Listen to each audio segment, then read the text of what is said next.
All right.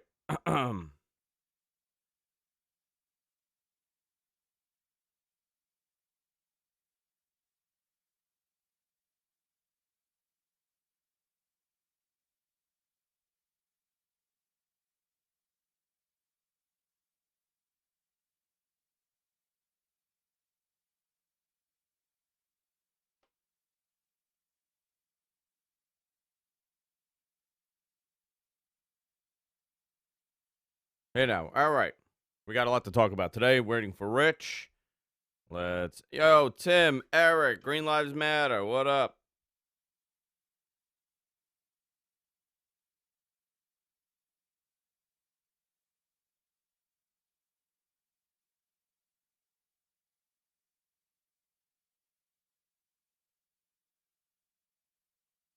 Yo, Vinny. What's going on, man?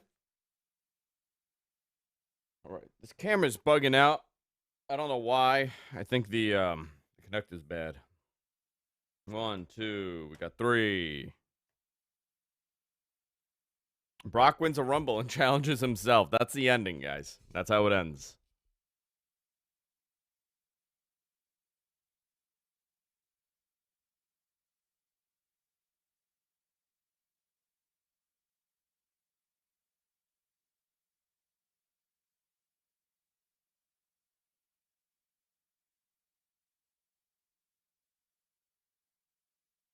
All right. Remember to get your question. We're just getting ready to do the show. We haven't started yet.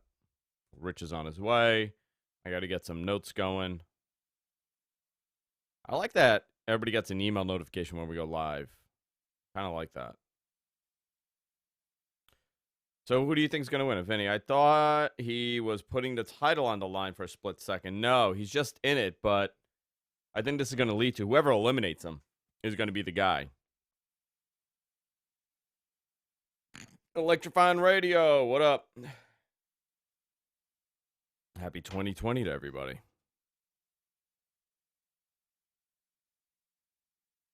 Gotta get this dog out of here. Hold on.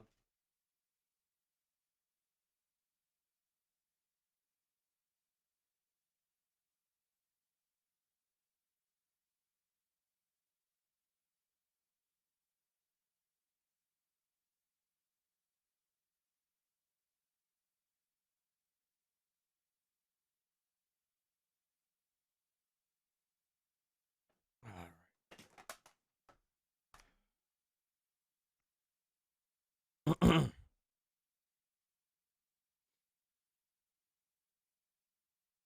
I need a better chair. This computer chair is terrible. It's killing me.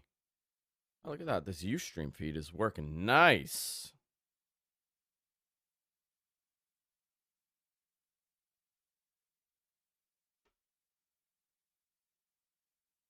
Got my notes. Got this. Where is this? All right. Brock number 1, Roman number 2, Taker number 30 eliminates them both. Taker Fiend at WrestleMania. I could tell you that is not happening. Just waking up for us. Yo, MG Geek.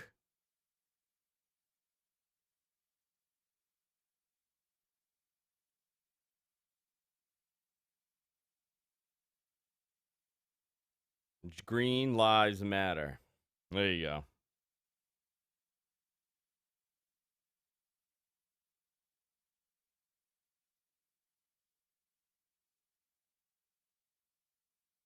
Switch again. I hate this new Twitter.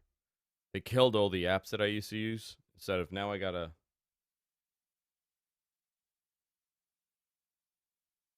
New tweet from intern Deacon. Alliance of the Hot Dog Men. So he just wrote.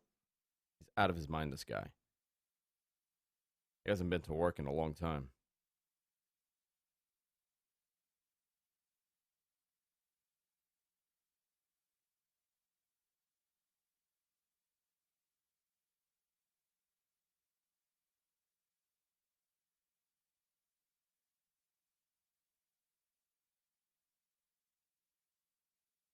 Mm. All right, where's Rich? He should be here now. Let's see. Why? Why is Sean? Why don't you like Sean?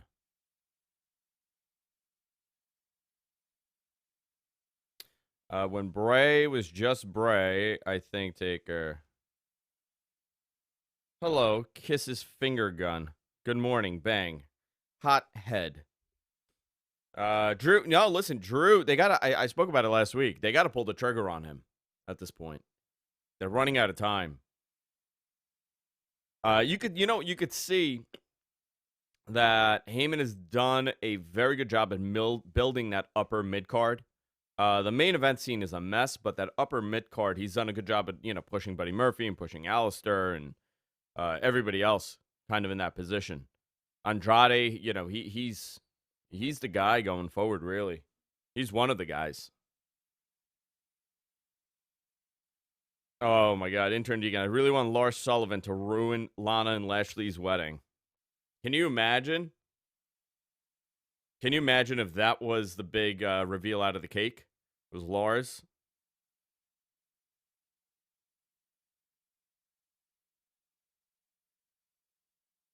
Raw was pretty good last night. It wasn't bad. It wasn't terrible.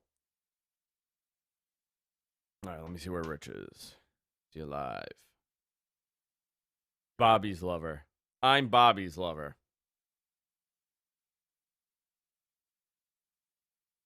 Let me see. What else do I have here? Anything I'm missing? Klein. Guys spamming the group. MGG, did you post it in the group? By any chance? Here comes Rich. Here comes Mongo.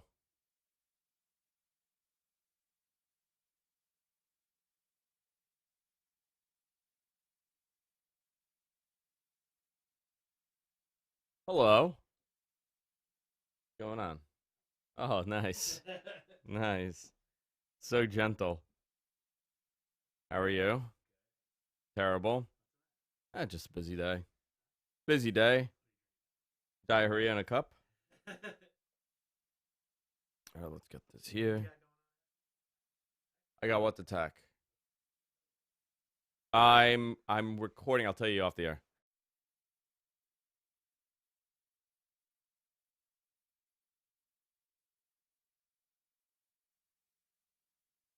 I'm gonna do who to tech next. All right, let me see here. Let me open up my notes that I took today. Because yesterday I watched Raw in bits and pieces yesterday, but this morning I watched most of it. I have to tell you, watching it abridged is a lot easier than watching it normally. All right, Derek, calling it now. Riddle eliminates Lesnar. That's what people want. Listen, Derek, we got to talk about this. What will you do when that happens? Were you the guy rushing the ring yesterday in the hopes that you could get your message to Matt Riddle? Will you kiss Matt Riddle if he wins? I think you'll just kiss him. You'll hop the guardrail and go to kiss Matt Riddle.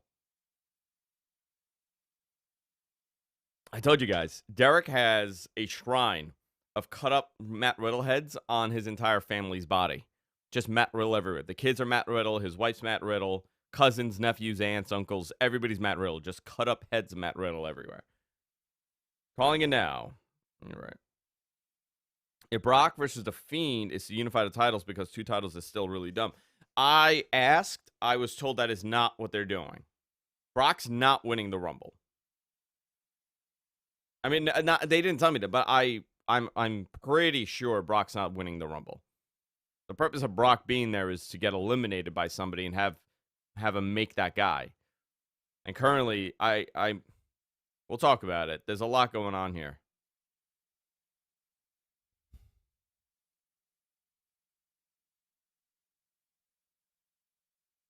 I know it's not going to be Edge. That I do know.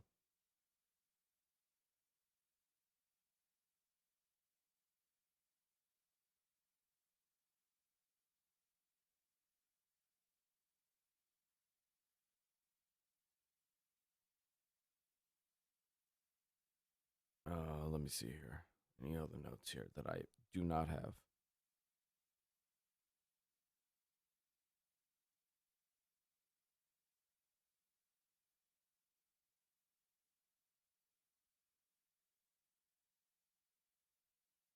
All right, so we got Facebook going. We got Ustream. We got Twitch. We got this up. Let's share this. Yeah, it's not going to be... the purpose of Brock being there is very interesting. It's a very unique concept. Because I did not expect that to be the case.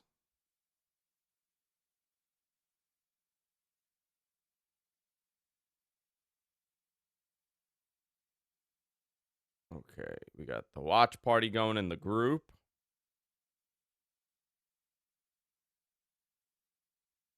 We're answering... Yeah, by the way, we're answering your questions at the end of the show. So, I recommend save them for the end.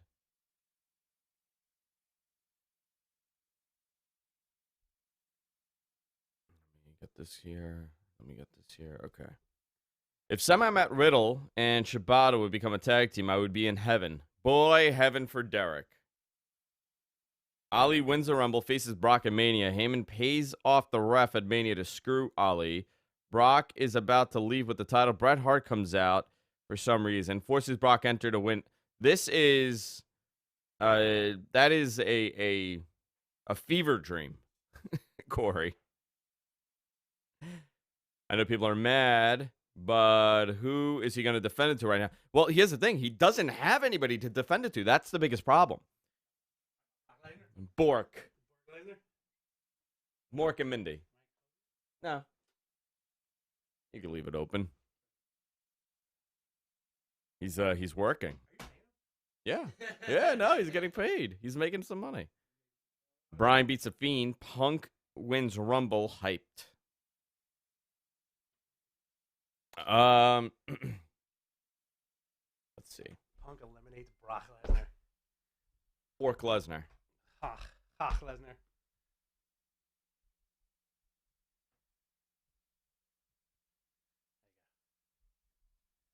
There we go. Wild how that works. I know, it's effing crazy. All right. No, MG Geek, I am good.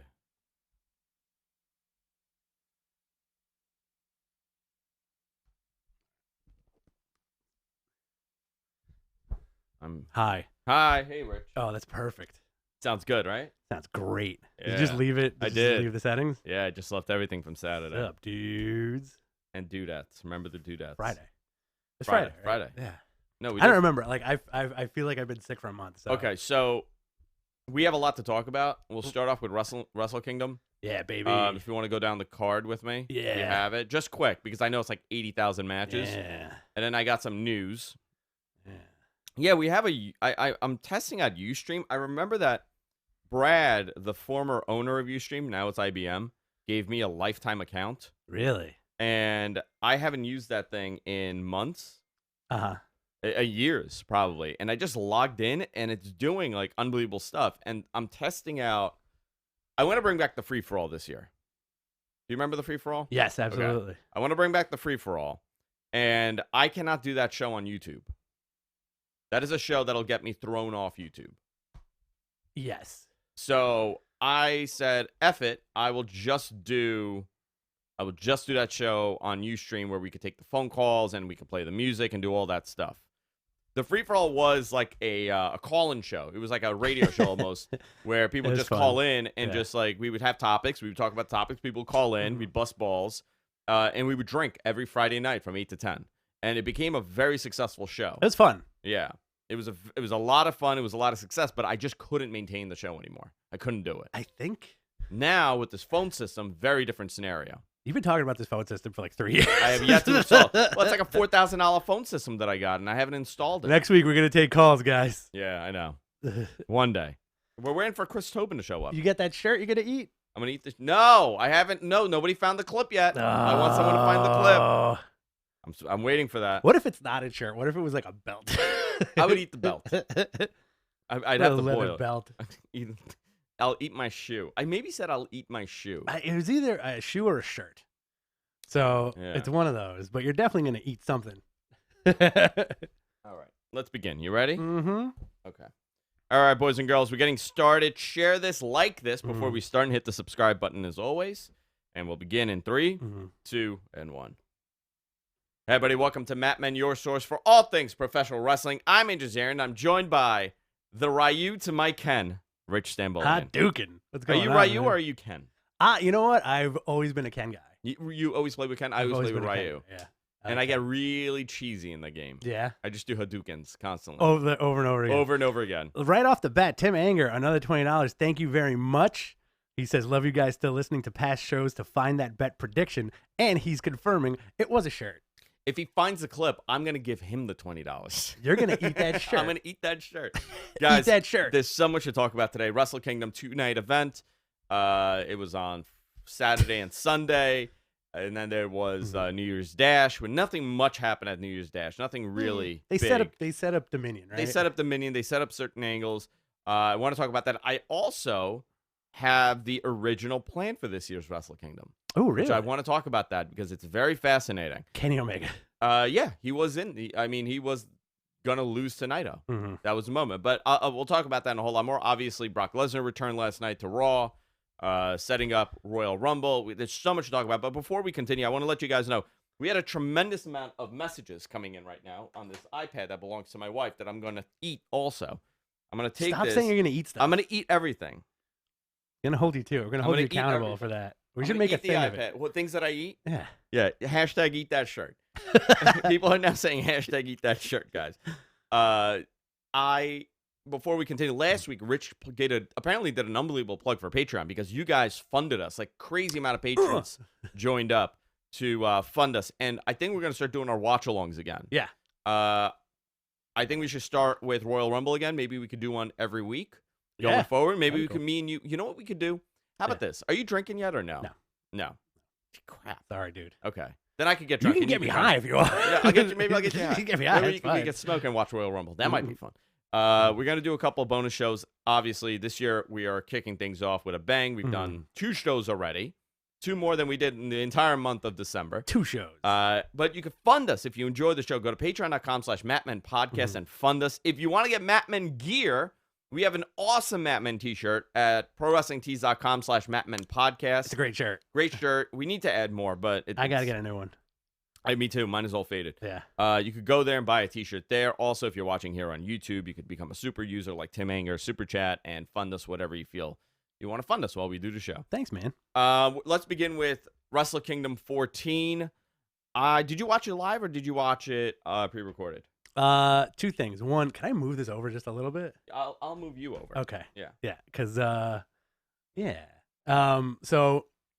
the first night I set my alarm for 5 in the morning, right? Night one, and I was like, "Well, I'm gonna get up at 5 in the morning. It's gonna be great."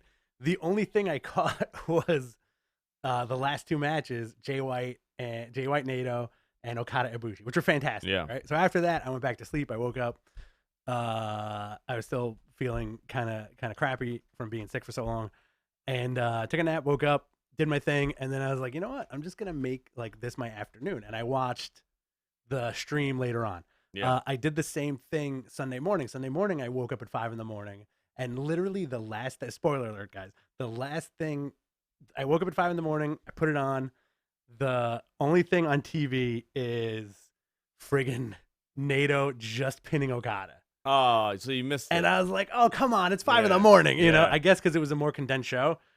Same thing. Well, it started at 2 o'clock instead of 3, and then the second night started at midnight. Really? East. Oh, okay. So when Jericho came out, I got a message from MG Geek because I was like, listen, I don't care what time it is. Text me if Jericho comes out with the title belt. Because I was told him having the belt means a lot. Yeah. When I was told, just everything that's going on with that connection right there. They introduced him as the AEW Le World Champion. They were doing a lot of like pro AEW stuff during the broadcast. They didn't. Did they mention So night 2, I listened to the Japanese feed.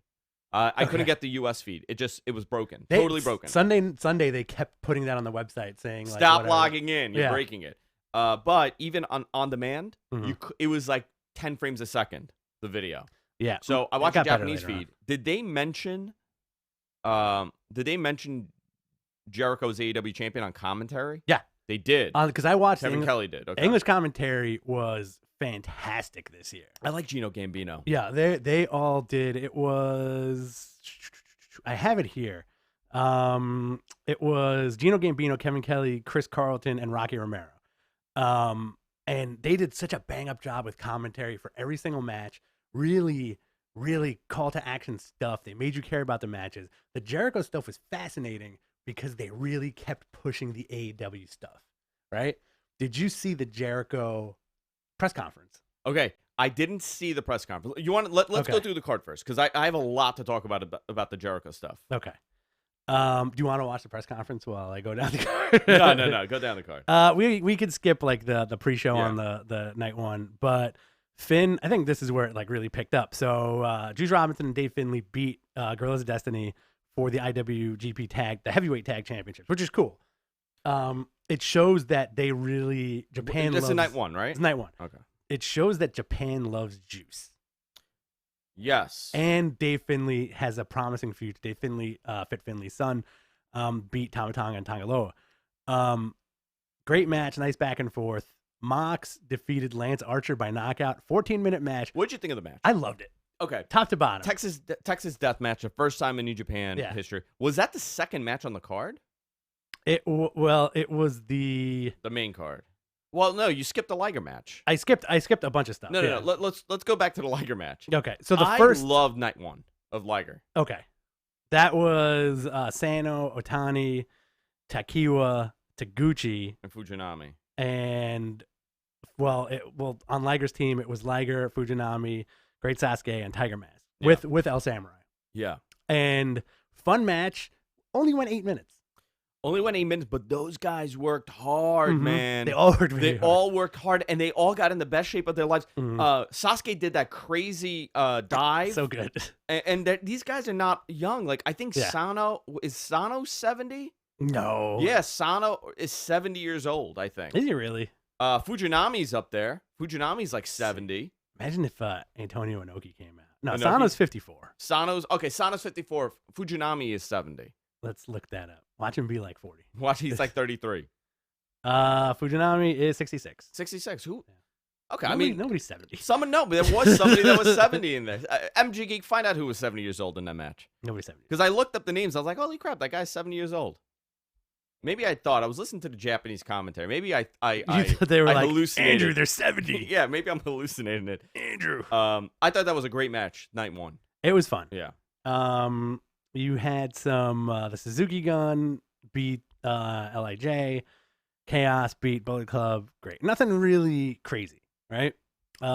Finn Juice won the belts. Moxley beat Lance Archer. Really love that Moxley Lance Archer match because it's like two big American dudes just beating the crap out of each other, and I like that. I like Lance Archer's new gimmick.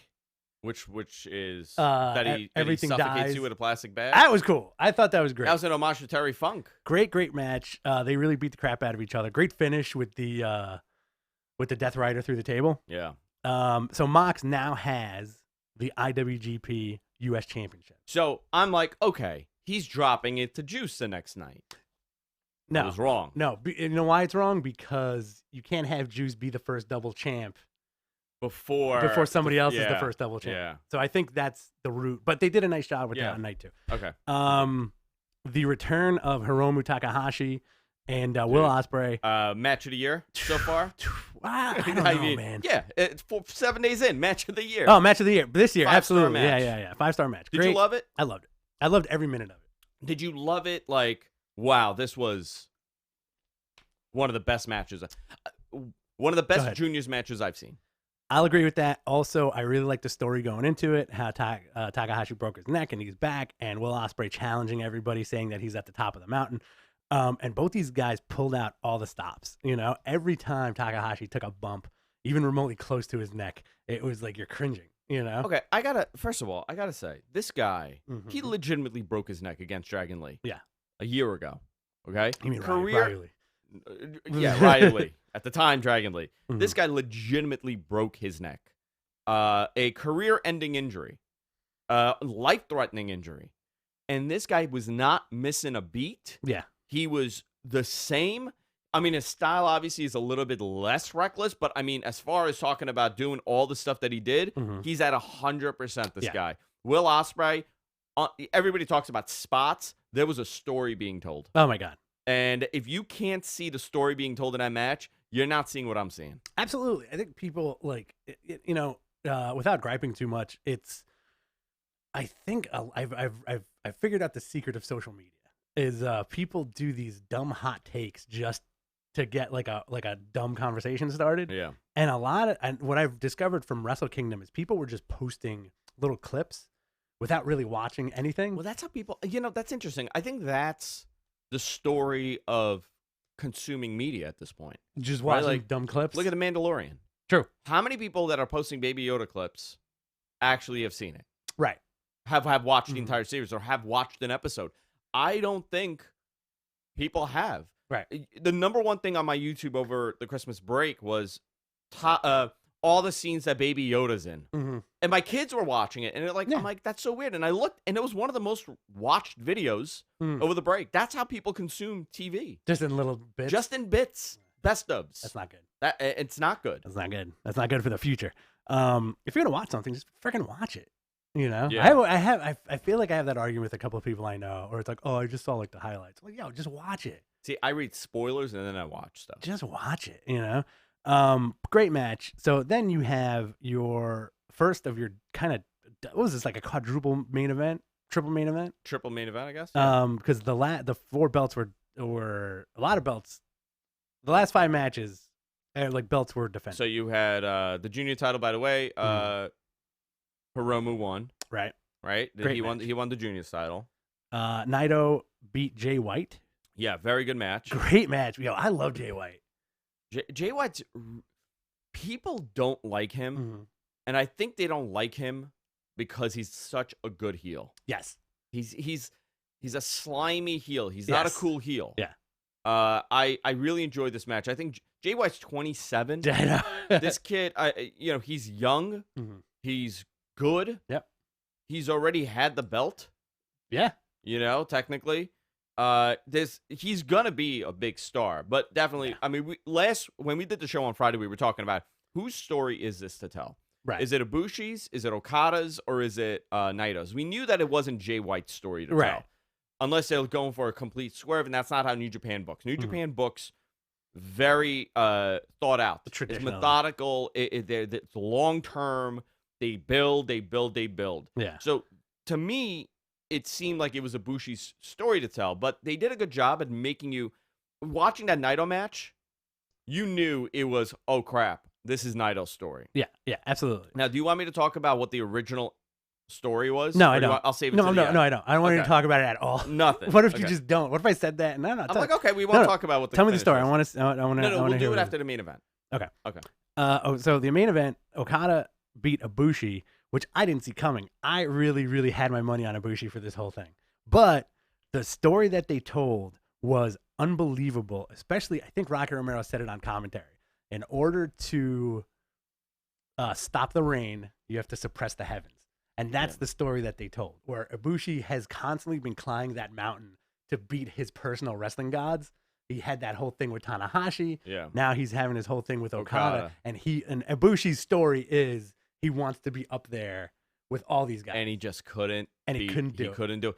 Right. Great match. But him kicking out of all the finishers, I think that story that was told there was also him saying, holy shit, I can't believe I'm doing this. I got into this discussion with somebody, and they're like, they watched the match, this person.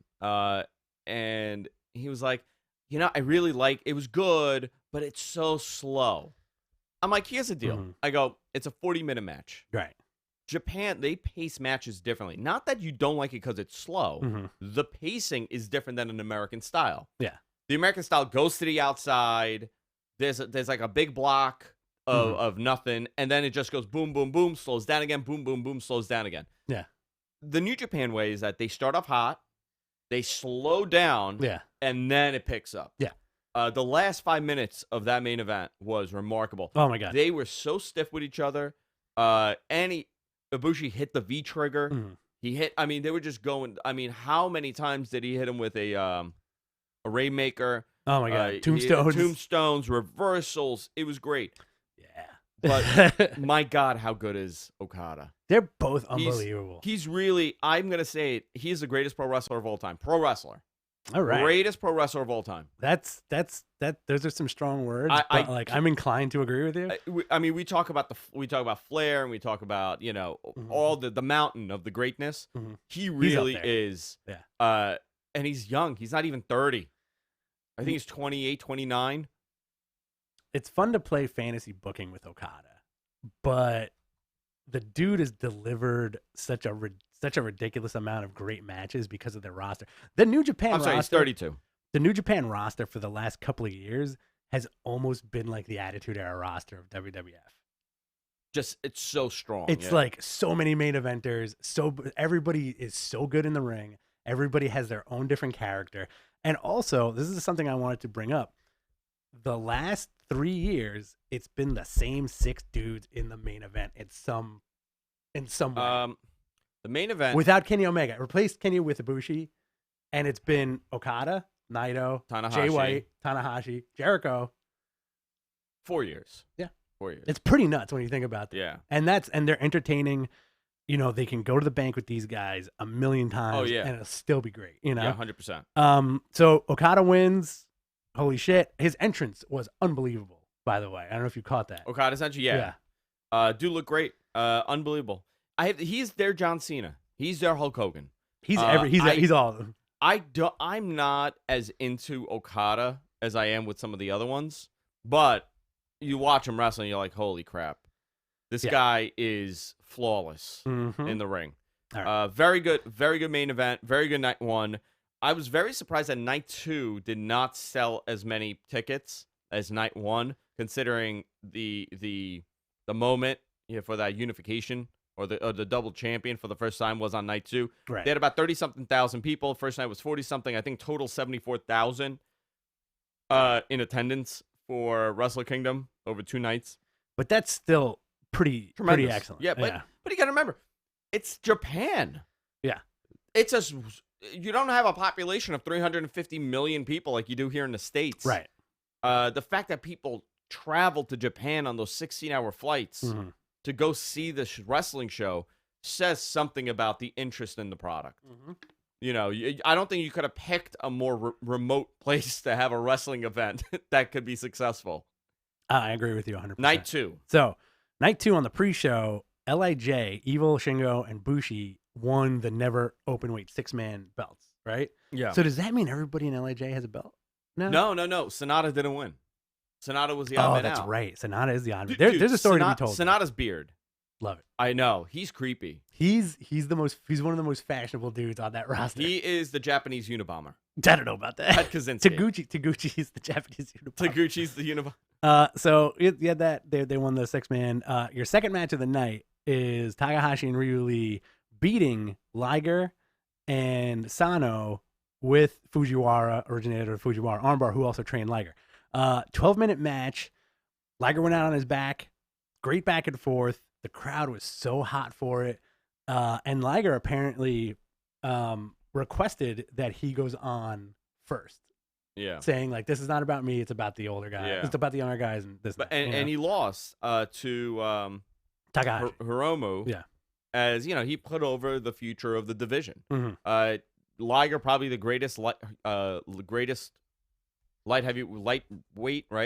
heavyweight of all time. Greatest masked wrestler of all time. He kind of bridged that gap between the heavyweights and the light heavyweights. Yep. Because he's not a small guy. He's a dude. Big guy. Yeah. Very instrumental. In 1993, 1994, 1995, this guy changed how lighter guys were looked at. The Chris Benoit's, Eddie Guerrero's were those light heavyweights. Jericho. And this guy had unbelievable heavyweight style matches. Bloodbaths with Muta. Jericho also was in that. So it really was instrumental in the growth of pro wrestling and the whole lucha scene and the whole light heavyweight scene. Plus his match, his blow-off match with Suzuki from last year was voted the fans' favorite Liger match / best Liger. It was one of yeah. It was voted number 1. Really? On New Japan World. Interesting. Yeah, because they posted leading up to the returement on New Japan World. They had I saw vote. That. Yeah. So that's insane that at the end of his career, his match with Suzuki is number 1. It was a great match. I think that was the one where Suzuki bows to him at the end and starts crying. Yeah. All right. Roppongi 3K beat Bullet Club for the IWGP Junior Heavyweight Tag Team What do you think of Championship. Show and Yo? They make me uncomfortable. Yeah, I don't know why. Me too. I don't know. You know what? Not into them. Okay, so is it Noah? Is Noah the other company with the GHC belts? Yes. So I feel like these dudes remind me of those guys. Like the Noah guys always make me uncomfortable. Why? Because they're all like pasty. They're amazing wrestlers, but they're all like pasty. New Japan, all those guys got nice tans. Yeah. Zack It's Sabre. part of the package. They make you go get them. They give you a discount, a beach bum. Zack Sabre Jr. beats Sonata He's another one that makes me uncomfortable. because he's so pasty. So thin. It's just like all over the place. He's bendy. He's gonna put like 2 fingers up your butt. Yeah, Is I that feel what like you're afraid it. of? I feel like that's his finisher. 12 minutes. Nice match. Sonata, I feel like, is in the position that Naito was in a couple of years ago, where people want to see him win. Yeah, there's something about Sonata that people are into. I thought he was going to turn Okay. on at New Year's Dash. We didn't see it, obviously, but they're alluding to something.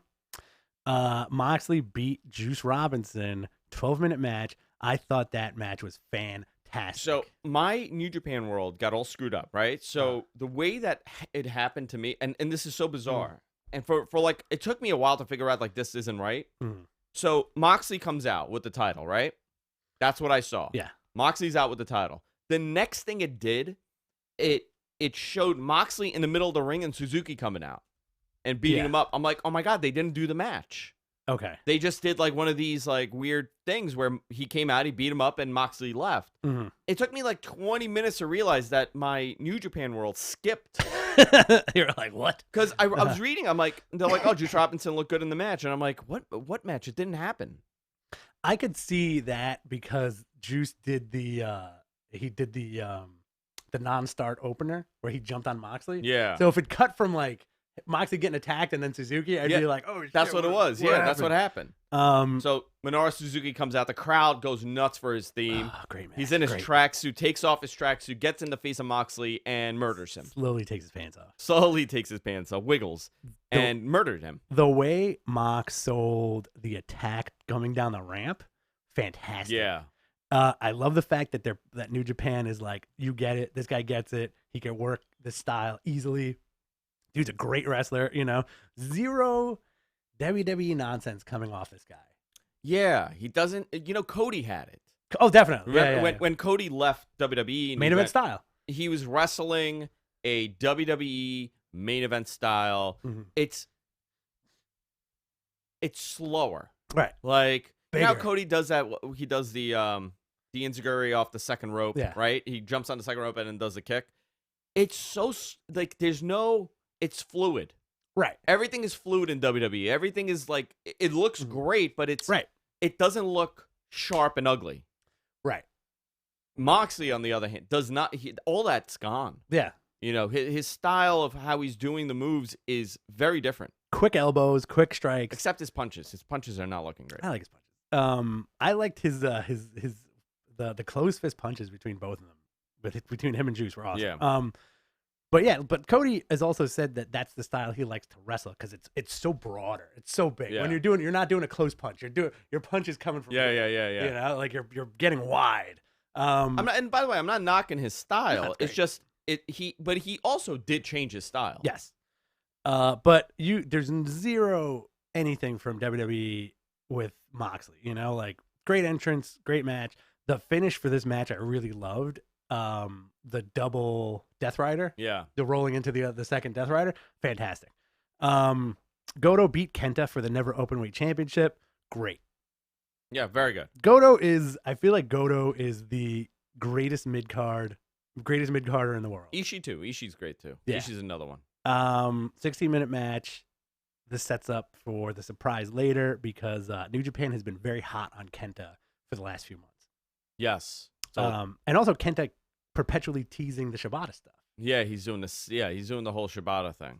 Jay White beat Kota Ibushi. Great match. Okay. 24 minutes. So this sets up and I was like, it's weird that Jay White beat Ibushi, considering Ibushi is so popular at this moment. Yeah. But this is to set up whoever won this match gets a title shot at Dominion. Right. Right in February.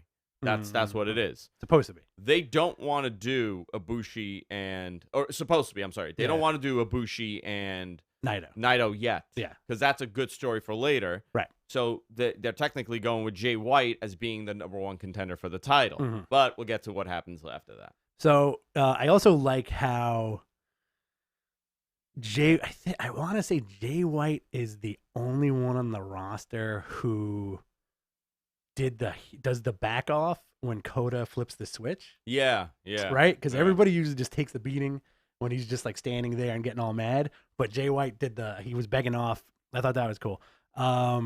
Jericho beat Tanahashi by submission. Now, the whole story with this match was Tanahashi saying, I'm going to open the forbidden door and ask for an AEW title shot. Jericho agreed, saying Tony Khan agreed to this, blah, blah, blah. And then they made it part of the match. Yeah. They made it part of the angle of the match to draw interest. I think a lot of people expected Jericho to win, right? And they're like, Jericho's going to win. And then they added this stipulation. You're like, holy crap. I watched that match. I knew Jericho was winning watching that match. Okay. I was told 100% Jericho's winning this match. No question about it. Who told you? A friend of ours. Was it Ishii? No, a friend of ours. Toriano told me. And then he went like, I'm like, who's winning? He goes, so I was told 100% he's winning. But watching it, I was like, this dude is wrong. Tanahashi's going to pull through. You would think so. Him in, and he put him in that deep lion tamer. Oh, my God. They called it a Walls of Jericho. Did they? On Japanese commentary. Okay. I don't know what they called it on American. They called it the lion tamer. Okay. On Japanese commentary, they kept calling it the Walls of Jericho. But holy crap, that thing was deep in there. I haven't seen him sit that deep. Oh, my God. In a wall, in a lion tamer in years. He put him in there, and I was like, Tanahashi's pulling through. Tanahashi's going to go up, do his high-five flow. He's going to win. No, he tapped. Has Tanahashi ever tapped? I don't think I've ever seen Tanahashi tap. Somebody look that up. MG Geek, if you could find out, has Tanahashi ever tapped to a submission? I can't remember. Jericho, I thought looked great, but I'm not gonna body shame the dude. But that pose was not very. But the announcers kind of like on the English commentary, they were like, "Yeah, Jericho's not looking that great right now." Yeah. And then I was like, "Well, really? That's kind of interesting." And then they backtracked and were like, "He's in phenomenal shape. He's in phenomenal shape." Sorry, like they kind of like did that whole thing. Anyway, Jericho's in better shape than probably 98% of the planet. Yeah. Yeah. Dude's got like a road warrior body. The thing with him is that again, this is not body shaming at all, but the thing with Jericho is that I feel like depending on certain angles, you'll be like, yo, this dude is so jacked. And in other ones, he's like so wide. Right. And it's so weird too. But like, you know what? He's getting older. He's getting that road warrior body. Just like dude, arms. I have to tell you, he worked hard. Absolutely. He did a frog splash for the first time in his career, apparently. So in that match. It was like a bullfrog. That's what it was. Dude is on a whole new level. Yeah. What I did find interesting when he came out, the only thing that threw me off, he wore the title underneath. Yeah. Okay? Underneath the shirt. I'm curious if there was ever like we'll announce that you're the champion, but don't come out with the title belt.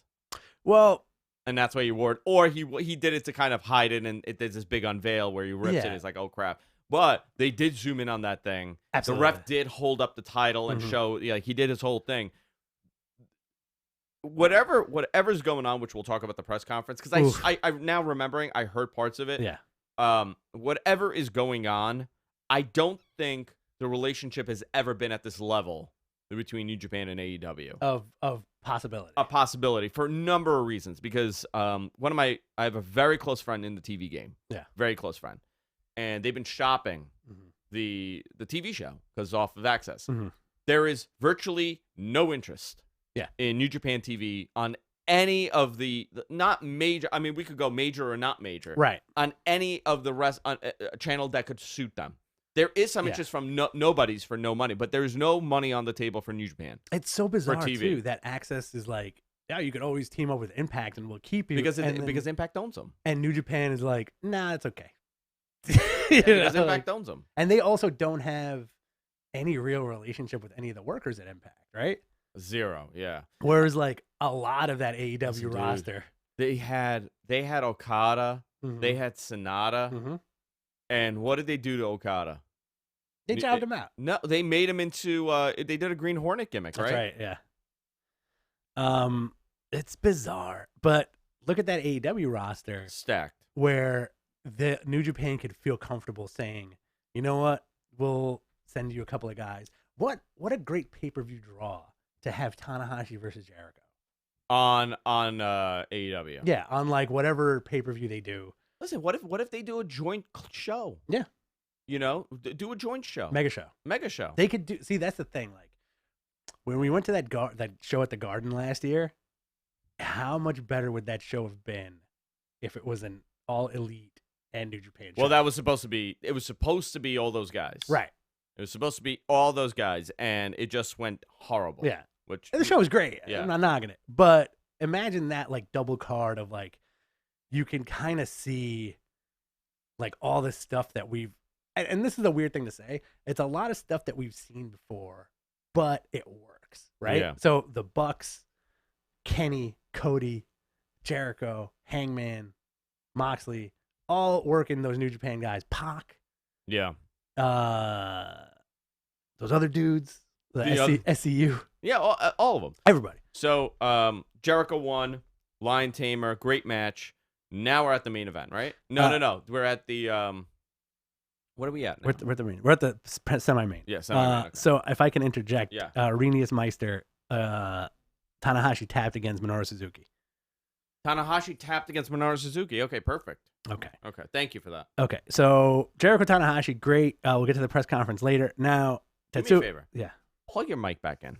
Yeah. It's buzzing. I gotta clean the holes. Yeah, you can pull it from there. There you go.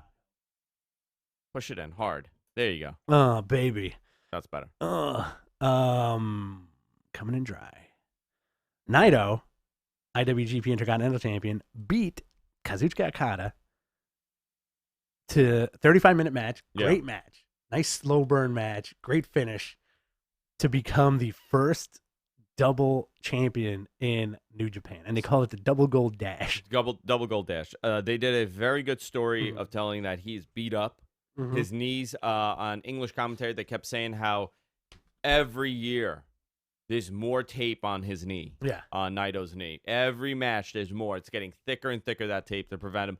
And Okada was getting booed at one point. Yeah. And Ibushi did the same thing. You know, Ibushi did that like dead face thing, and he got booed when he started beating the crap out of Okada. Okada kind of did the same thing where he started working. The switch. Well, Okada started like destroying his knee, and the crowd booed him. That was definitely that was definitely a Naito crowd. Yeah. Everybody wanted to see Naito in this. Naito won, double champion, celebrating at the end, and Kenta comes. Oh my god! And kills him, and sits on him, like Shibata. Yeah. And holds the belts. Does the pose with both belts. Really, really dope ending. And then yesterday at New Year's Dash, we got a amazing Liger tribute. Yes, great. Like everybody in the ring for New Year's Dash, everybody was there. I cried very hard. Did you? I thought he was. You know, this guy. He's stepping out when he could still work. Yeah. You know, it wasn't a sad send off. This guy's like, listen, I'm done. I said I got a year. This is my last year. I'm gonna do everything I want to do. I'm done. I held it together until they brought his family out, and then they panned to Tanahashi, who was crying, and then they showed all these tough, hard New Japan wrestlers just crying. Yeah, think about how much he's influenced all these guys. And what got me emotionally the most was Tanahashi saying, "All right, everybody, let's all sing his theme song," and that's how he went out. Just the entire audience and all the roster singing his song. You didn't watch it, did you? I did watch it. No, it was phenomenal. I loved it. And then nothing really major happened. You had Moxley showed up. He attacked Suzuki, which is going to be awesome. And then you had more Kenta stuff, and they announced that the main event for Dominion is Kenta versus Naito. So very excited about it. Yeah. Okay. Do you want to know what the original plan was for this WrestleKingdom? Please, yeah.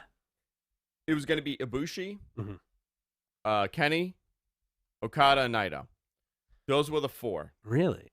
The main event at the Garden. The main event at the Garden was supposed to set all this up. Okay. Main event at the Garden was going to be Okada and Kenny. Okada was not winning the title. It was very possible that they might have done a 60-minute draw again, Mm-hmm. or Omega would have won somehow.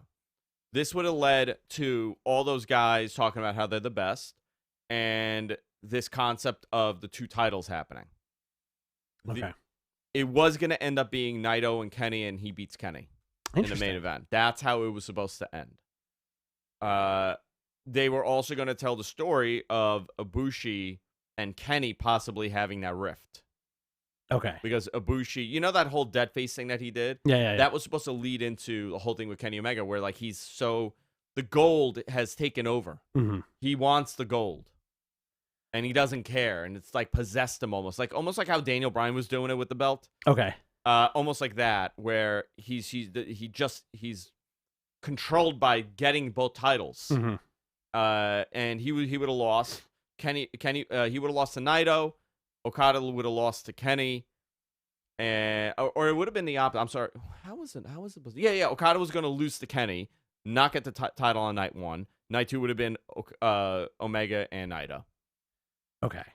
That's how it was supposed to play out from April to today. But then everything happened. AEW happened. The announcement happened. They felt blindsided by the AEW announcement. Mm-hmm. And then when he went to AEW, the relationship was like, he'll still work for New Japan. That's fine.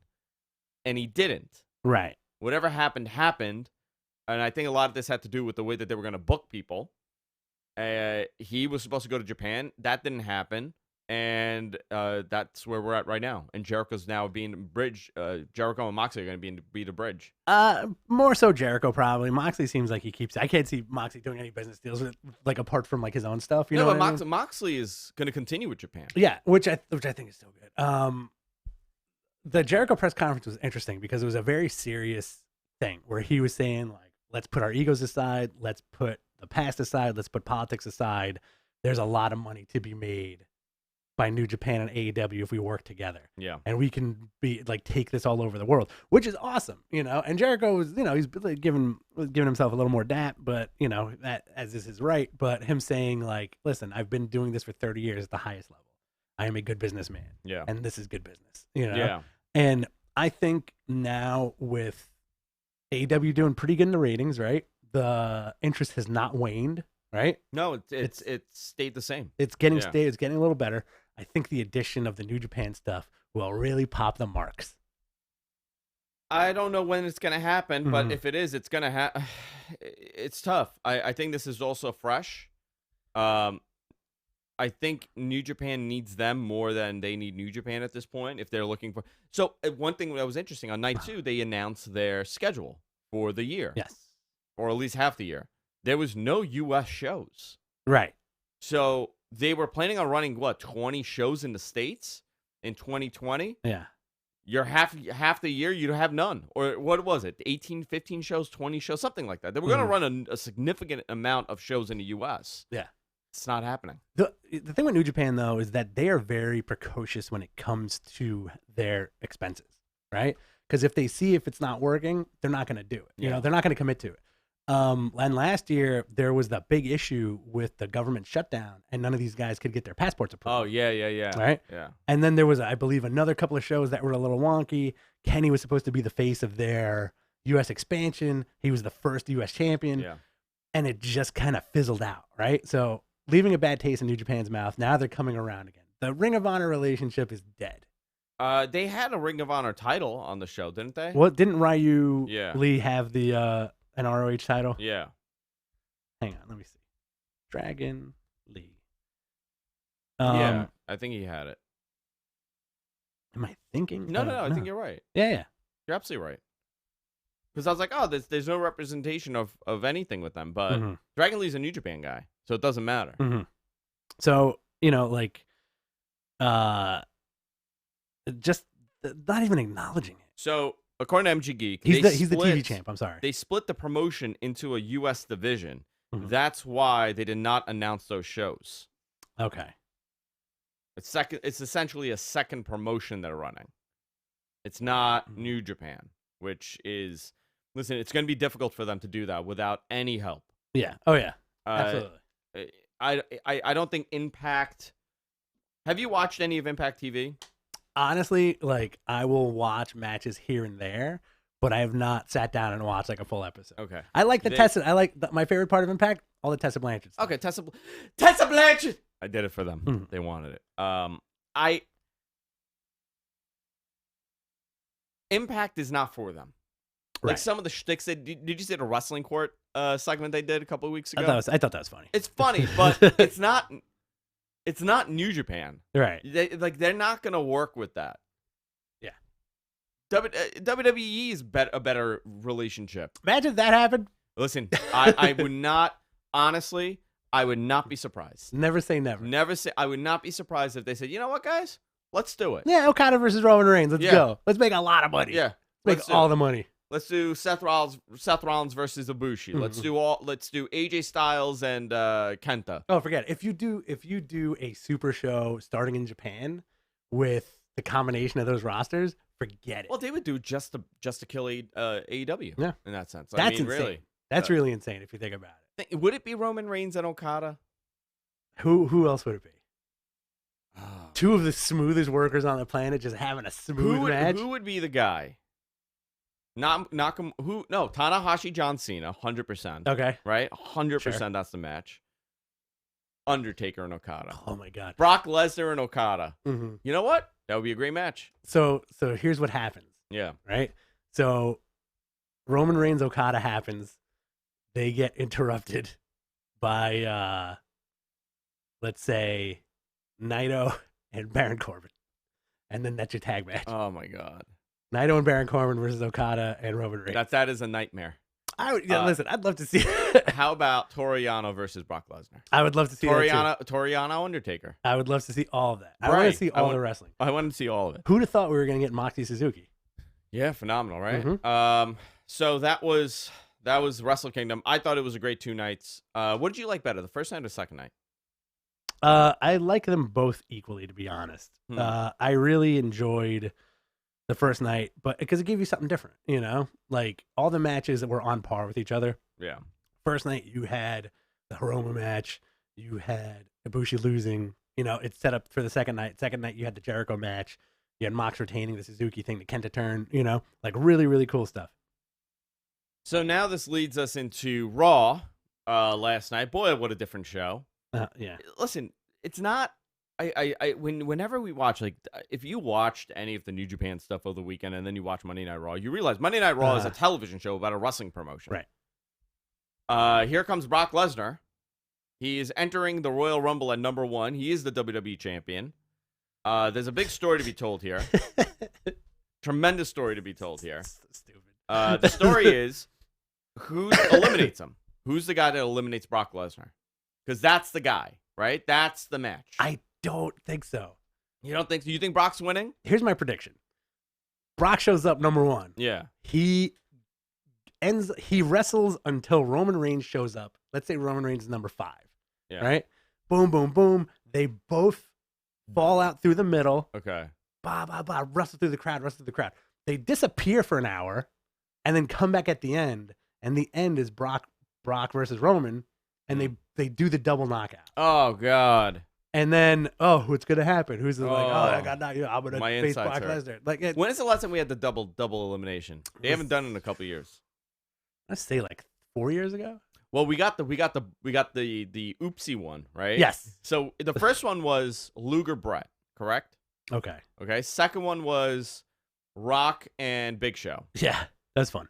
Third one was the oopsie of Batista and John Cena causing Vince McMahon to tear both his quads. Right. And he sat down.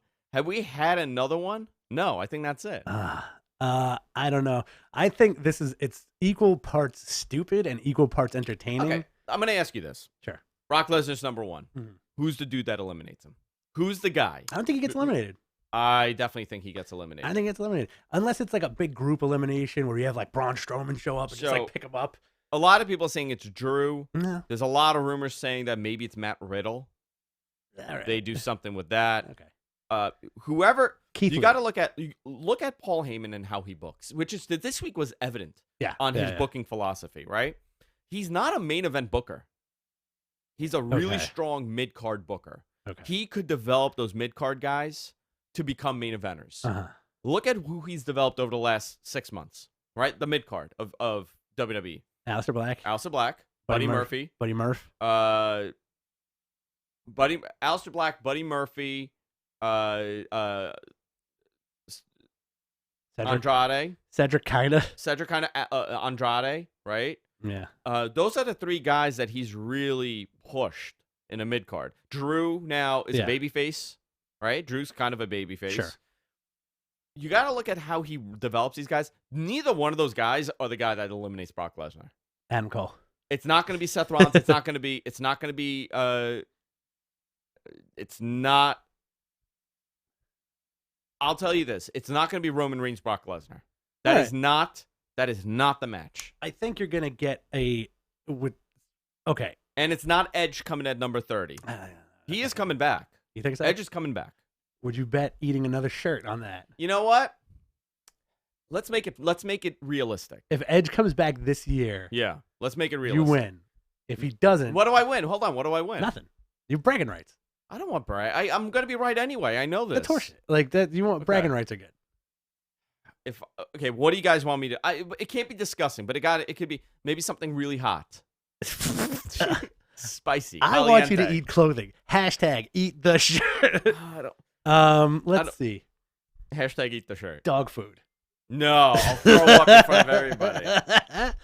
Come on, let's make it realistic. I want you guys to come up with something creative. I got to do. You want to do something hot? Something hot. Yeah. Someone said a kiss. I want a kiss. You want to do like a ghost pepper? I could do something hot. Yeah. Yeah. Right. Let's figure it out. You know what we I don't want to put you in the hospital. No, but you know those the really hot like Fuego box has? Sure. We could do that. Or that one chip challenge. Uh-huh. We could do that. I could eat that and I could die. You know what I want? Have you ever seen Hot Ones? Yeah. Okay. If you lose, yeah, I want you to eat hot stuff on the air. Okay, I'll do that. And just keep going. Like hot wings, like very hot wings. And I'll just do that. keep going. 6 of them? Sure. Okay. But you have to keep talking no matter what. And do the you show. Can't get up and leave. I 100% will do that. You can have some milk. Green Lives Matter said the Enchante costume. That's okay. That I have been teasing. Yeah. That's a little passé at this point. I'm way too out of shape. You know what? If I get into shape, I'll do the Enchante. So you think Edge is coming back in 2020? 100%. As an in-ring performer? Yes, 100%. All right. I think he's wrestling at WrestleMania. Okay. I can't wait to see you eat those chicken wings. Okay. And that shirt. And the shirt. You're just going to end up eating a lot of stuff at the end of the year. Let's pinky swear. Mwah. Wow. There we go. It wasn't even on, it just, like, both of our hands disappeared. Like, now we are one. Hold on. There you go. We've morphed. That's great. Okay. So Cronenberg effect. So you don't think Edge is coming back for the Rumble? I don't think he's winning the Rumble. Okay. You think he's going to be in the Rumble? I'm not going to say yes. Okay. Not going to say yes to that. Okay. I need another week to say yes. Because I have a bet in my head lined up for that. Oh, you do? If he's in the Rumble? If you're saying he's in the Rumble and he's not. Okay. What is that? Deacon comes in here and he pies you. Oh, like a big pie? Yeah. On the air. Just like a pie in the face. I'm okay with that. Yeah. It's gotta have sardines on it. I don't. I'm not gonna commit to him being in the Rumble, but I will commit to him being at WrestleMania and returning. Interesting. And I'm gonna say it's not gonna be Roman Reigns that eliminates Brock Lesnar. It has to be someone new. It has to be something new. Okay. So you know what? I'm more comfortable saying The Rock shows up and eliminates Brock Lesnar than I'm comfortable saying Roman Reigns does. Do that again. Is that people's eyebrow? That is the worst thing I've ever seen. My Rock impression, everybody? Yeah. If you're listening, that is just gonna do nothing for you.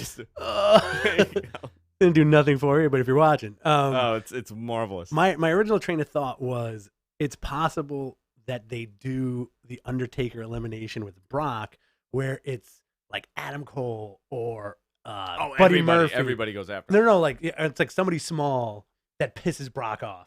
So Balor, Daniel Bryan, you know. So when I spoke to someone last week, Brock is going to be on every show, by the way, going forward. Great. Every Raw. They need him. I was told that it's going to be a pivotal moment for whoever eliminates him. So this has to be the right guy. Yeah. It can't just be like a fluke. It can't be the same guy. It can't be the same guy that he's faced. I mean, think about who he's wrestled in main events. Yeah. It's been the same people for the last 3 years. I'm calling it right now. Yeah, go Umberto Carrillo. Umberto Carrillo. And then he gets destroyed on the next night. You know what? He got a nice push this year. Yeah. I mean, he's another Heyman project. Mm-hmm. Sheamus is back. Great. I'm going to tell you something else. I was told you're going to see a lot of returns over the next till WrestleMania. Well, the Usos came back. Usos came back. Sheamus came back. Morrison's back. Sheamus is back. Came back. Asuka was here. They made a big deal about that yesterday. Did they? Why? Like, Asuka returns. Where was Asuka? I don't know. She was off TV for a while. Big Show's back.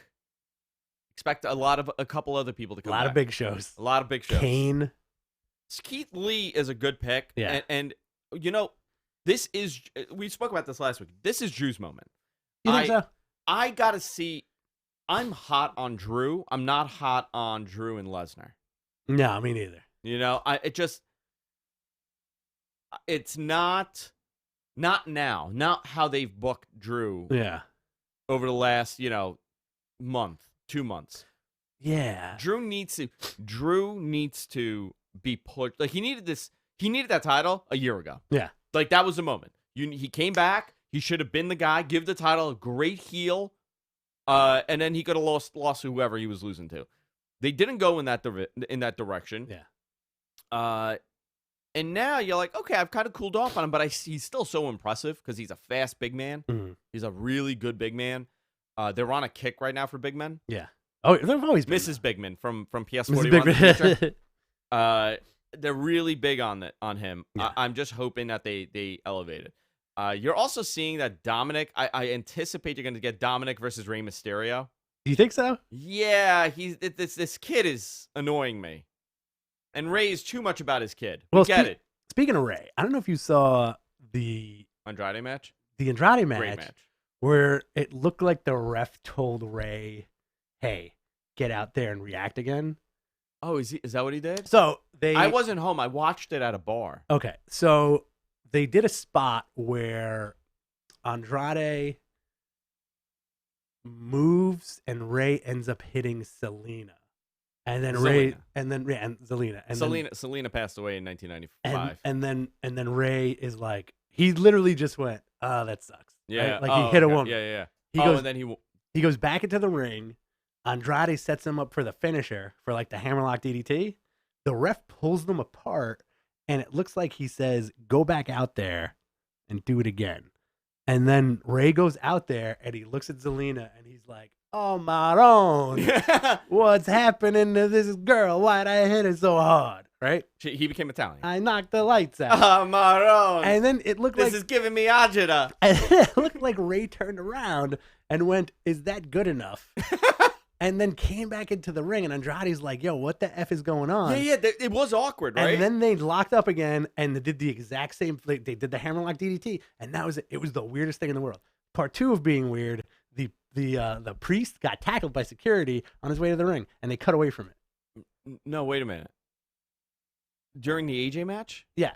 Was that who got tackled? Yes. No, I was told it's not. It was the priest. Is that? Are we sure? Of it that? Was it came out this morning, and they showed it last night, and then there are people saying from the audience saying like somebody ran out with a Bible and gave it to the guy. Oh my God! And they backed off.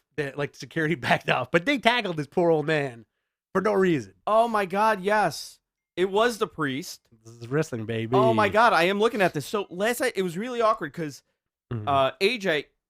So I missed that part of AJ. Yeah. Right. I was in and out. So I missed it, and I look and I see like AJ's walking. Mm-hmm. There's something going on in the ring with a guy in a suit. Yep. They went to it, and then the camera did one of these. Whoa. Yep. I found it so bizarre, but they tackled the freaking priest. Yep. And by the way, that priest is the best part of that whole thing. I'm done with any and all of the Lana, Rusev, Bobby Lashley stuff. I'm so done with it. I think that's hysterical. How did they screw that up? And where did the priest come from that they freaked out and they tackled him? I think he was sitting ringside and they didn't notice him because he was probably out there to get ready for the next segment. And they're like, okay, now roll into the ring, start doing your thing. Because right? I saw him go in the ring. Yep. And I was like, he looks like he knows how to get in and out of the ring the way he rolled in. Uh-huh. I'm looking at the clip right now. So the guy gets up very nonchalantly, Mm-hmm. and hold on, it's delayed. Okay. Also, AJ did an RKO, by because the he way. also ran. Yeah. So weird. Oh my God, this is really weird. So he ran in the ring. So maybe they started chasing him. So and he's like, I'm weird. just gonna get in the ring and hope for the best. I'm on TV. I'm gonna be on TV. Oh man, that's really funny. That's really funny. So Also, how weird is it that the Big Show is teaming up with Kevin Owens? I don't know why. Why is he back? Why is he back? On Sunday we have a NXT UK pay-per-view. Uh-huh. I don't know if you know this, at the Empress Ballroom in Blackpool, England. Yeah. This is at 12 p.m. East on Saturday. Do you care about any of this? I mean, I do, but it's not a priority. It's not. Are you gonna watch it? I'm gonna watch. I'm gonna watch it after the fact, probably. Yeah. What's the main event here? You got Tyler Bate, Jordan Devlin. Jordan Devlin's phenomenal, by the way. Yeah. Trent Seven, Eddie Dennis, Kaylee Ray, Tony Storm, Piper Nevin. What's the name of this? Blackpool 2. Blackpool 2? Walter Joe Coffey. That's the main event. You got 5 matches. I'm sure it's going to be a really good show. Yeah. Tyler Bate versus Jordan Devlin is going to be good. I love Trent Seven. I think Walter definitely retains over Joe I like Coffey. that Trent Seven looks like he should be way more jacked, and he has a really soft belly. Uh-huh. He's like a normal. He's like a really normal dude. Mustache Mountain. Yeah, I like him. Wrestling is interesting. It's going to be bonkers in the next year, I think. And you never know. Like, this is an interesting time of year because it's Rumble season. Interest in WWE starts waning a little bit. This is when, it kicks off. And then it's kind of like, all right, WrestleMania season, but do we care? As evident by the stuff that they're putting on TV, it's always been hit or miss. But lately, I feel like the WWE product is either a real, like, half of it is really good, and the other half is piss poor. Who wrestles? Who wrestles? AEW this week in I think it's in Missouri. It's not in Memphis, even though it's a tribute to the people of Memphis. No Jerry Lawler, no Jerry Jarrett, no Jeff Jarrett. Mm-hmm. They have not announced Bill Dundee. I'm walking in Memphis. The ticket sales were pretty poor, Yeah. considering SmackDown was in Memphis last Friday. So it's too much back-to-back. It just so happened that way. So I think this was to garner some more interest. But when you look at the NXT card, which I don't have in front of me, I saw it this morning, and the AEW card, the AEW card looks a lot better. They're paying tribute to Macho Man also. To Macho and his dad. Yeah, very interesting. Yeah. And Jerry King the lawyer. Jerry King lawyer. That's where Jerry Lawler shows up. South Haven, Mississippi. Why did I say Missouri? I'm losing my mind. I'm so sorry. Okay. My states are all confused. Everybody knows you can't read. So let's submit your questions. This is the part of the show where we answer your questions. So whatever question you have, stuff that I may have or may have not covered, this is the time to ask, and I could be reminded of all the things that were told to me last week. I was told a lot of stuff. Did you mention that? So they're doing, this week is the tribute to Memphis, right? Yeah. Next week is Bash at the Beach. In Miami. In Coral Gables, Florida. Coral Gables, Florida? Yes. Where is this? In Florida. No, but where, what, I thought it was Miami. Coral Gables is in Miami County. Coral Gables is in Miami County? Really? It's by the water. It's in Dade County. Yeah, but it's not Miami's a little bit more. Yeah, it is Miami. It is Miami. Where are they doing this? At what building? The Watsco Center. I don't know. Watsco Center. So go ahead. Sorry. This is a 8,000 person building. It's in a It's in a college. University of Miami campus of Coral Gables. Okay. Have I told you how much I hate Florida? I know you hate. I love Florida. You love Florida? I do like Florida. If you guys want me, it's a beautiful venue, by the way. If you guys want me to do guest appearances in Florida, I'm there for you. So I hope that they have like a beach theme to this. Definitely. And then the following week, where is it? I don't know. Aren't they doing the cruise? Aren't they on the cruise? Ooh, you know what? That's a good point. Yeah, I think they're going to be doing the cruise the following week. So they're going to be live from the cruise? They're not doing it live, from what I heard. The possibility of error is too much. if you do it live on a boat. Very interesting. So it's gonna be an all elite rockin' wrestling rager at sea. Okay. Second, and it's called a second wave, and that's gonna be January 24th. Okay, so it's not next week. Okay. The week after. Confirmed to be collaborating with the event for their Bash at the Beach, with matches from the cruise airing as part of the January 22nd episode of Dynamite. Okay. So next week they're in Miami. The 15th. And then the 22nd, it's going to be stuff from the cruise. 22nd is stuff from the cruise. I wonder, see, that's an interesting thing. So they have Colt Cabana and Jay Lethal as, oh no, that was last year. Never mind. Yeah. I'm excited to see who they got for commentary. I like Colt and Jay Lethal on commentary last year. I think it's all the AEW guys. I think it's Jim Ross and all of them. Because they're all there. Yeah. They're all going to be there. What a nice little trip. Yeah. All nice right, guys. Vacation. Let's submit your questions. Let's answer them. Do we have anything on Twitter? Because I know people are retweeting it. Let me just see what we have on Twitter. We got it. I don't know if this is a question. Mm-hmm. Domestic Butler says, question, Big Show yes or Big Show boo? Been there, done that. Whatever. I like Big Show. Listen, I think he's good for like one-offs. I was never into him. He was just too big. Yeah. Do you think Taker will wrestle at Mania? Possible. I'm going to say no this year. I think, well, he didn't do it last year, right? There was no Taker last year. Yeah. Who did he wrestle last year? Are you right? You're right about this? So. When was the John Cena thing? 2 years ago. Oh, my God. I think you might be right. Am I right, MG Geek? He's the one that knows everything. What are your thoughts on the Nightmare Collective storyline? The Brandy stuff? With everybody, because they have Arn now. I don't know what they're doing with that, with Arn being the coach. Mm-hmm. I like that a lot. It's interesting. I think this is a really nice, like, Cody's return story. I'm curious to see what they do with Dustin, because is he managing Dustin also? I think so. But a road should never trust an Anderson. True. I mean that's gonna be a big part in this. So what if Arn turns on him and joins with MJF?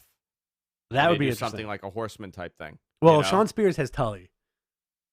Yeah, I think it's cool that Cody has Arn. When is Flair coming over? Oh my God, I don't want to see Flair. Let's say if you get Flair teaming with MJF. Oh my God. And then Barry Windham in Hangman's corner. Come on now. Bring them all. That's it. Let's bring them all. I'm interested to see if Tessa stays with Impact. I hope not. Or she goes to AEW. I hope she goes to AEW. I think like she would be such a great You know what though? She'd be phenomenal in WWE with her and Charlotte. I think she'd get lost in the shuffle. You think so? Yeah. I think the story would be her and Charlotte. I think if you have her in AEW, it builds up. You could do like a little faction with Tully, her, and Sean Spears. Yeah, you could put everything together very well. If you were WWE brass, would you sign Moose and have him team with Rusev to form the team of Moosev? Moosev, yes, I would. 100%. I put them on 130%. That's the greatest question ever. NXT TV, absolutely. Does Roman win the Rumble? No. Thoughts on Liv Morgan? There's nothing yet, right? Yeah. She hasn't done much. No. I don't know where this is going to lead to. Her wearing a suit and coming out. Do you think John Cena will be at the Rumbles at the Rumble?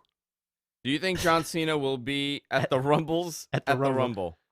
John Cena is coming back. I don't know when, because he's been very active on social media ever since Nikki Bella got engaged. Great, but he's got a lady too. Does he? Yeah. Oh yeah, he does. Which show goes on the road first, NXT or Mad Men? Oh my God! At this rate, I think Mad Men on the road. We should go on the road. We're coming to the New Haven Civic Center on March 13th, followed by the Hudson Civic Center. We're just doing the Northeast. Question. Is Lesnar belt on the line at Rumble? No. WWE explained themselves properly all the time. I don't know what that means. No. The belt is not on the line at the Rumble. Taker did not wrestle last year. Taker did not wrestle last year. Who wins the Rumble? Good question. Pick your guy. Adam Cole. Is that really your answer? I'm going to go with my top three. Adam Cole, Kevin Owens, Roman Reigns.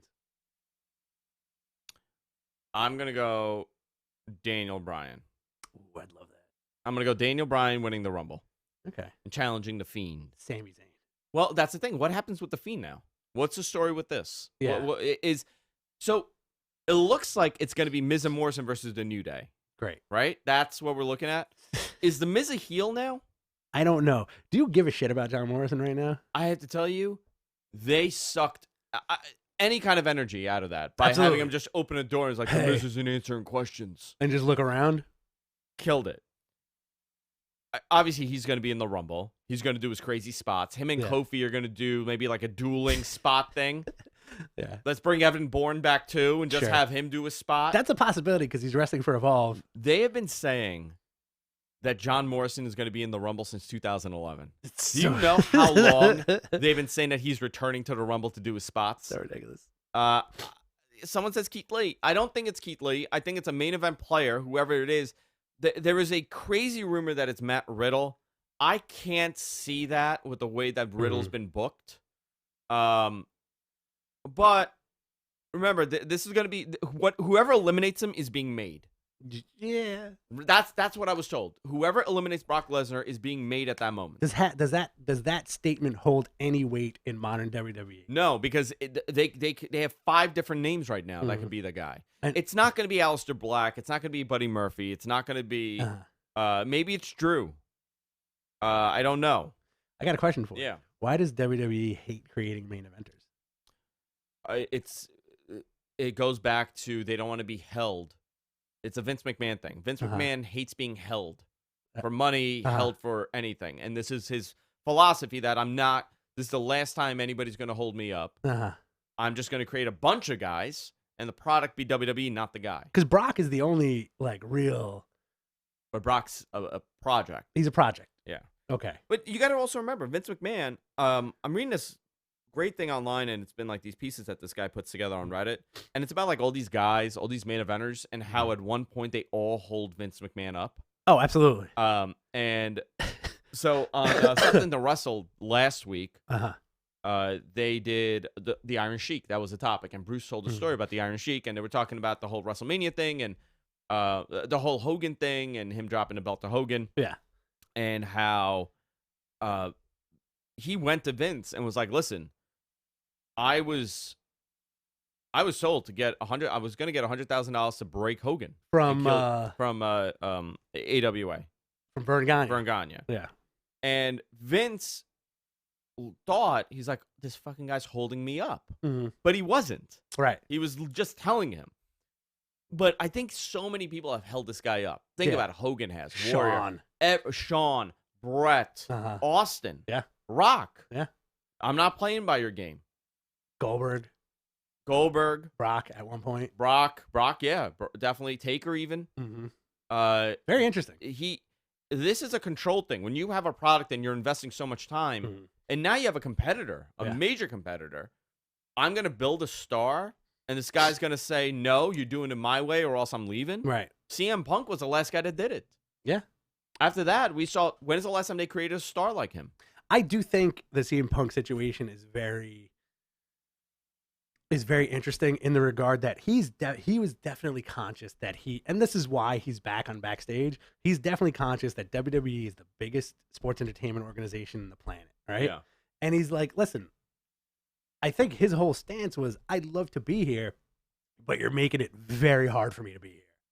And that was it, and then he just packed up and left. Yeah, but I think, did you see that original WrestleMania card? I posted it. Yeah, it's very interesting. So on our Twitter, on our Instagram, if you go to Mattman Podcast on Instagram, give us a follow there. I posted the original layout for WrestleMania. This was as of 1/20/14. Yeah.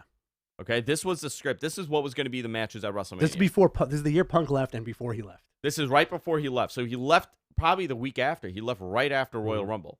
So you're going to have Roman Reigns versus Dean Ambrose for the U.S. title. Great. Big Show versus Kane. Daniel Bryan versus Sheamus. John Cena versus Bray Wyatt with the Wyatt family. That's when, and then it was this is for WrestleMania 30. This is for 30, and that was going to become a tag team match, right? Wasn't that where was 30? I think that was New Orleans. Yeah, and that's the one that The Rock came out and beat up Luke Harper. Okay, right? That was the Luke Harper match. Am I correct? I'm gonna look at the results. Because this is very interesting when you look at this. Okay, so this turned into the Yes Movement. CM Punk leaving. Oh no, he did have the match with Bray. Right. CM Punk leaving. The Yes Movement happening. Turned into the Yes Movement happening. It also kept the Shield together. It kept the Shield together, yeah, because you were going to have the breakup. Mm-hmm. It was, well, so John Cena beat Bray Wyatt. So that happened, right? John Cena beat Bray, that happened. Daniel Bryan and Sheamus did not happen. Instead, you got Daniel Bryan getting the push of his life, beat Triple H in the opener, 25-minute opener. So good. The winner would enter for the WWE World Heavyweight Championship match later to unify the titles. Batista versus Randy Orton did happen, but with Daniel Bryan in the main event. Right. That's the whole... Batista won the Royal Rumble out of nowhere and got booed out the freaking building. Yep. AJ Lee defeated Oksana. Wow, this says so much for the women's division. AJ Lee defeated Oksana, Alicia Fox, Brie Bella, Cameron, Emma, Eva Marie, Layla, Naomi, Natalia, Nikki Bella, Rosa Mendes, Summer Rae, and Tamina. Who from that list is still there? Tamina barely. Natalia. Right? And Naomi. And did Alicia Fox get? Yeah, she's gone. She's gone, right? Yeah. You got Brock Lesnar, Undertaker. That was not on this card at this point, but that was supposed to be the match. Cesaro beat, they did the 31-man Andre Giant Memorial. Cesaro won. The Shield defeated Kane and the New Age Outlaws in a weird 6-man match. That was a great match. Yeah, and the Usos beat Los Matadors. Matadors? Matadors. The Real Americans and Rybaxel. The Matadors. Weird. This was not a great show. I like this Mania. This was a good Mania.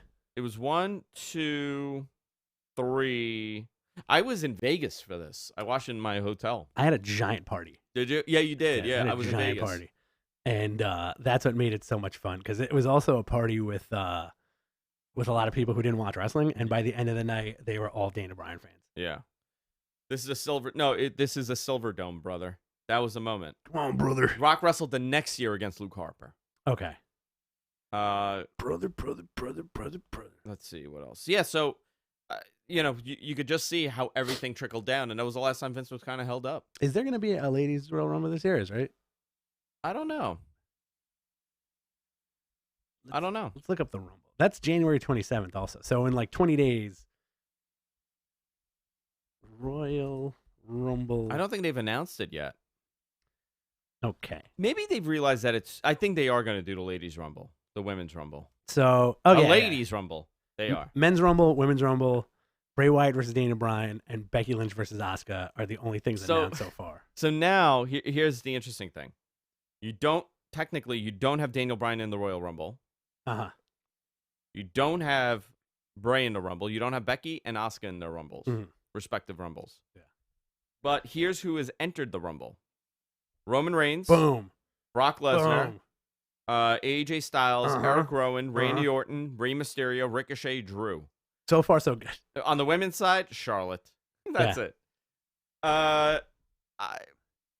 Maybe Daniel Bryan enters.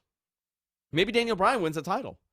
That would be great. Maybe Daniel Bryan wins a title. And then Brock wins, and then you get Brock, Daniel Bryan for the unification of the title. It's a good main event. I have been told that there is an idea to sometimes do this, and the belt would be half red, half blue. Oh boy, that was something that was talked about, which I said yuck. I would love Daniel Bryan versus Brock Lesnar. Brock, it cannot be titled. Daniel Bryan needs to be the underdog going into that. Daniel Bryan needs to be he can't be a champion going into that match. Okay. But to unify him, that's a different story, right? I think to unify, that'd be great. Question. When do you think one of the big 4 pay-per-views will be in England, and which one? Survivor Series. I don't think it matters anymore when they do this. I think it benefits the people in the States. If you do a WrestleMania in the UK, and it's, let's say, at Manchester Stadium, right? Yeah. You could fit 60,000, 70,000 people in there. Wimbledon. Easy. It would be on at what time here? If it starts 2 in at the 5. afternoon? If it starts at 5, it would be on. No, it would be 11 on in at the morning. noon. Yeah. At noon. That'd be great. That's a Super Bowl, right? That's how it love starts. That. Yeah. You do a whole day event. You start at noon. Man, that would be my dream. That'd be amazing. Oh, can you imagine that day? Oh, forget it. I get up. I have my coffee. I could have like a nice lunch party. I could Cry a cater little it. bit. I could cry a little bit. I could get some hoagies, Mm-hmm. some sandwiches. Yeah. Lay it out, and everybody comes over for lunch, and we watch wrestling, and we're done by 5, 6. Get some Hogans. There's no reason why WrestleMania is on so late. Or why it's so long. Forget about the length. We get it. It's long, yeah. but you know what? If it's 7 hours, you want to watch wrestling from 12 to 7 o'clock? I'd be okay with that. I'm okay with that. I'd be okay with 12 to 4. like a whole day event. There's no reason why WrestleMania is on at like 5 in the afternoon on a Sunday anymore. Yeah. There's no any pay-per-view. These pay-per-views should be done in the afternoon. Absolutely. That'd be great. I don't know. Do you know why they do that? I think before it was like peak viewership, right? People are always home at 7 o'clock at night on a Sunday. That's why you're going to do it. Well, West Coast gets it great because That's the problem. you know, West Coast has it good because like imagine even with like the Rumble starts at 7, it's like 4 in California. What pay-per-view was I in California? I was at Spencer's, Mhm. and I wasn't here for. I forgot, but I remember that, and you were like, "Oh, this is great! It's like Dude, 4 in the afternoon, and we're hanging out." No, I think it was the AEW pay-per-view. Yeah. I was there twice for a pay-per-view. One, the show started at 6. Mm-hmm. 3 in the afternoon, I'm watching wrestling. I'm on his couch. Yeah. Freaking great. Got a couple beers. I'm having some food. Got me crying. It got me crying. It's so convenient to people on the West Coast because you're not sitting there till like midnight watching.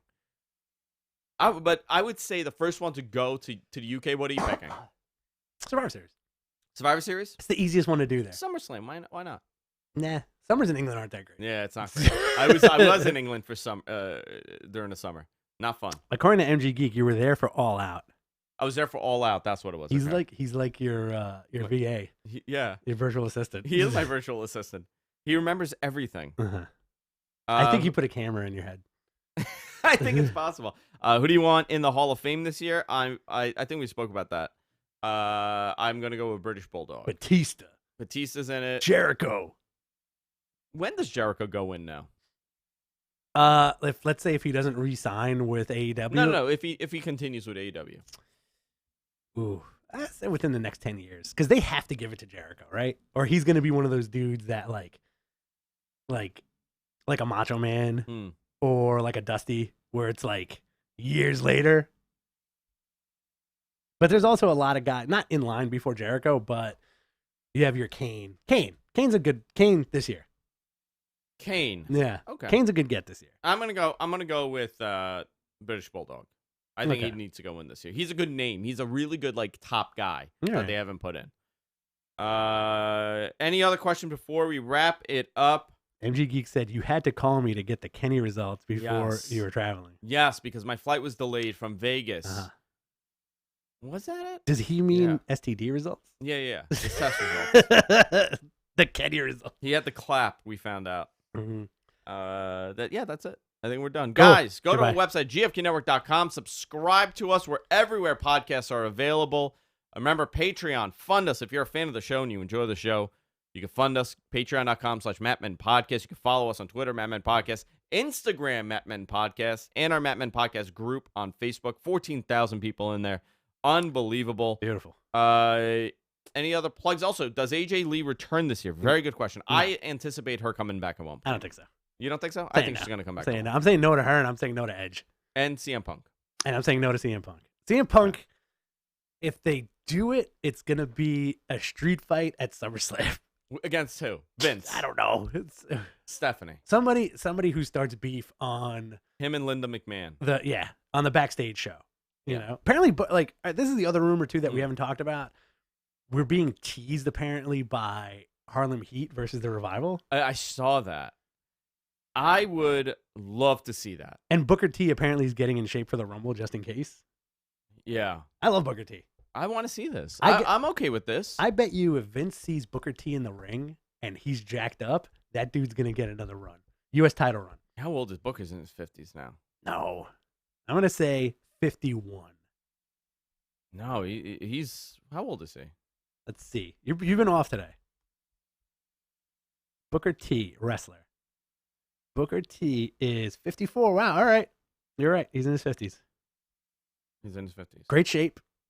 Big dude.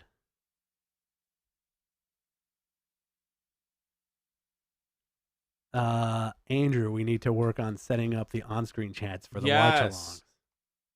Yeah, I think we need to do that for the watch-along. You know what? Maybe I'll work on that with Suncast today. Okay, cool. We could have the chat showing up whenever people are like doing stuff. That'd be great. Here's your homework. Yeah. At Mattman Podcast on Twitter. Yes. At Andrew Zarian on Twitter. Yes. At BTC Rich on Twitter. Help us out a little bit. Patreon.com/Mattman Podcast. Also, subscribe on YouTube to the podcast. On YouTube, for sure. Hit the like button, subscribe on YouTube. But also, we're everywhere podcasts are available. Subscribe to the podcast. iTunes. Spotify. Google, Spotify. Everywhere. Pocket Cast. Feel free to message us on Twitter. Hang out. We're always taking questions and such and stuff like that. Yeah. And then we're going to do some cool stuff this year for the Patreon folks. We're going to do some essays, some videos, some watch-alongs. I'm writing an essay. It's going to be fun. On Jimmy Carter. Yeah? Yeah. Yeah. Goodbye. Goodbye, guys. See you guys later. All right. Thank you, everybody. That was a lot of fun. You got 2 shows so far. In 4 days, you got 2 shows. I got to do What the Tech now. And then after What the Tech, maybe I'll work on this thing, MG Geek. And then Chris Tobin, I got to schedule a day for him to come here. I'm going to see Darren from the 7 Line to help with his studio on Thursday. Nice. Cool. Yeah. I got to build out his stuff. Should I just carry this award with me everywhere I go? My FUE Europe, the Follicular Unit Europe, Follicular Unit Extraction Europe 8th Annual Meeting Award of Appreciation for Recognition of Faculty. This is a real thing I got. This is one of my proudest moments. Wow. And then here's my other our award. Best Podcast presented to the GFQ Network, Mattman. Very nice. I buy these myself. I know you do. I just go and buy myself awards. All right. # eat that shirt. All right, guys. I'll see you all next time. Take care. Eat that shirt.